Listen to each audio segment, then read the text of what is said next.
أعوذ بالله من الشيطان الرجيم بسم الله الرحمن الرحيم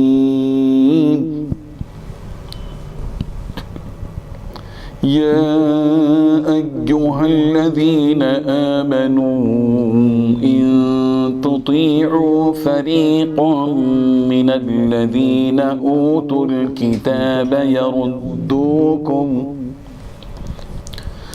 يردوكم بعد إيمانكم كافرين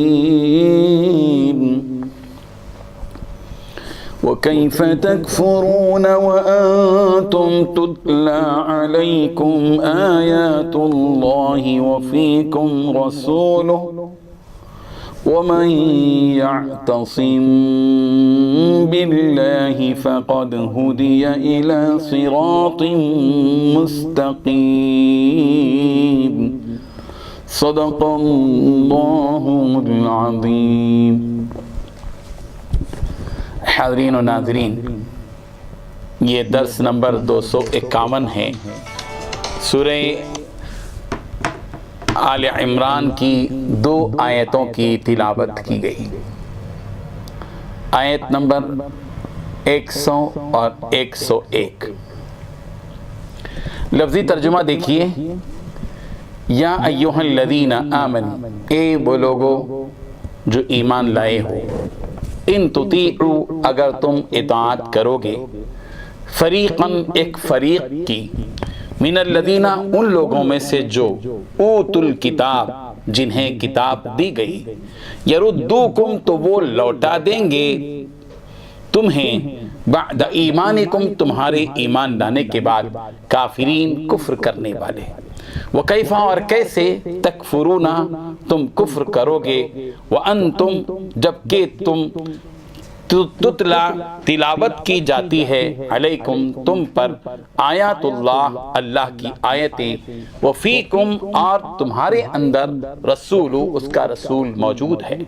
ومن یعتصم اور جو کوئی مضبوط پکڑ لے، باللہ اللہ کو یعنی اللہ کے دین کو، فقد ہدیا تو تحقیق وہ ہدایت دیا گیا، الی صراط مستقیم سیدھے راستے کی طرف.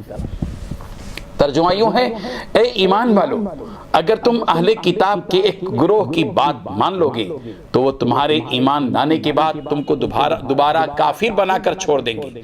اور تم کیسے کفر اپناؤ گے جبکہ اللہ کی آیتیں تمہارے سامنے تلاوت کی جاتی ہیں اور اس کا رسول تمہارے درمیان موجود ہے. اللہ کی سنت یہ ہے کہ جو شخص اللہ کا سہارا مضبوطی سے تھام لے وہ سیدھے راستے تک پہنچا دیا جاتا ہے. بزرگان محترم، جیسے کہ آپ جانتے ہیں کہ پچھلی 2 آیتوں میں اہل کتاب کو ڈانٹ پلائی گئی تھی، جبکہ ان اہل کتاب میں سے یہودیوں میں سے ایک سماس بن قیس نے اوس و خزرج میں اشعار پڑھ کر نفرت ڈال دی تھی اور آگ بھڑکائی تھی. وہاں ڈانٹ ان کو پلائی گئی. یہاں اوس و خزرج کے لوگوں کو، جو صحابہ کرام جو مسلمان ہیں، ان کو متنبہ کیا جا رہا ہے، باخبر کیا جا رہا ہے کہ یا ایھا الذین آمنوا، اے ایمان والو، ان تطیعوا فریقا من الذین اوتوا الکتاب، اگر تم اہل کتاب کے ایک فریق کی اطاعت کرو گے، کسی کی بات ان میں سے یہودیوں کی تم بات مان لو گے، تو تم یاد رکھو کہ یردوکم بعد ایمانکم کافرین، تو تمہارا ایمان وہ لوگ کھینچ لیں گے، تمہارے ایمان کے بعد تم کو وہ کفر کی طرف لوٹا کر لے جائیں گے. اور یہ بات بتاؤ کہ وہ کیف تکفرون، تم کیسے کفر کرتے ہو، وانتم تتلا علیکم آیات اللہ، تمہارے ذہنوں سے، تمہارے زبانوں سے کفر کا کیسے امکان ہو سکتا ہے کہ جبکہ تمہارے سامنے اللہ کی آیتیں تلاوت کی جاتی ہیں اور خود رسول تمہاری نگاہوں کے سامنے موجود ہیں، تمہارے درمیان میں موجود ہیں. یاد رکھو کہ وَمَن يَعْتَصِم بِاللَّهِ، جو کوئی اللہ تبارک و تعالیٰ کے دین کو مضبوطی سے تھام لے گا، اس کو تو اللہ تبارک و تعالیٰ، اس کا دستور یہ ہے کہ اس کو صراط مستقیم کی رہنمائی کرے گا. یاد رکھو، زمانے کے جب ایمان لانے کے بعد ایمان کے اندر اس قدر مضبوطی آنی چاہیے کہ آدمی ادھر ادھر کے فتنوں اور سازشوں کا شکار ہوئے بغیر اپنے دین پر استقامت کے ساتھ رہے. دین ایمان قبول کرنا آسان ہے، لیکن دین پر قائم رہنا یہ بہت بڑی ذمہ داری کی چیز ہے۔ جب تم ایمان قبول کر چکے ہو تو تمہاری ذمہ داری یہ ہے کہ تم اس دین پر برقرار رہنے کے لیے ان سارے فتنوں سے اور ان ساری سازشوں سے بالکل باخبر بھی رہو، متنبع بھی رہو، چوکنا بھی رہو، اور اس فتنے سے بچنے کے لیے اپنے آپ کو تیار بھی رکھو۔ اور اگر تم یہودیوں کا شکار ہو جاؤ گے، ان کی سازشوں کا، اور ان کی بات مانو گے، جبکہ تمہارے سامنے رسول موجود ہیں، تمہیں رسول کی اطاعت کرنی چاہیے۔ تم رسول کی اطاعت کو چھوڑ کر اگر تم کسی اور کی اطاعت کرو گے تو تم کو تمہارے دین سے بالکل بے بہرا کر دیں گے، تمہارے دین سے تمہارا رشتہ توڑ کر رکھ دیں گے، اور پھر تم کفر کی طرف چلے جاؤ گے۔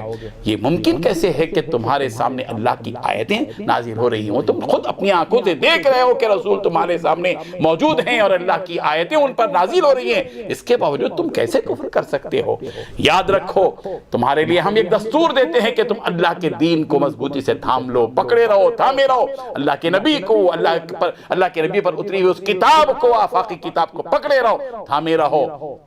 جو کوئی شخص اللہ کے دین کو مضبوطی سے تھامے رہے گا، اللہ کا قانون یہ ہے کہ اللہ کی رحمت اس کے اوپر اتنی مہربان ہوتی ہے کہ اس کو صراط مستقیم تک اللہ تبارک و تعالیٰ پہنچاتے ہیں، سیدھا راستہ اس کو مل جاتا ہے۔ بہرحال آج بھی اس زمانے کے اندر یہ حالات موجود ہیں۔ ملک میں ہم دیکھ رہے ہیں کہ کس طریقے سے سوریہ نمسکار کا معاملہ ہو، یا وندے ماترم کا معاملہ ہو، یا کسی اور معاملے میں ہو، جیسے کہ طلاق ثلاثہ کا معاملہ ہے، اور دوسرے بھی مسائل آج فرقہ پرست طاقتیں ہمارے سامنے کھڑی کر رہی ہیں تاکہ دین سے ہمارا رخ موڑ دیا جائے۔ لیکن مسلمان وہ ہے، مومن وہ ہے جو اپنے دین پر مضبوطی سے قائم رہتا ہے۔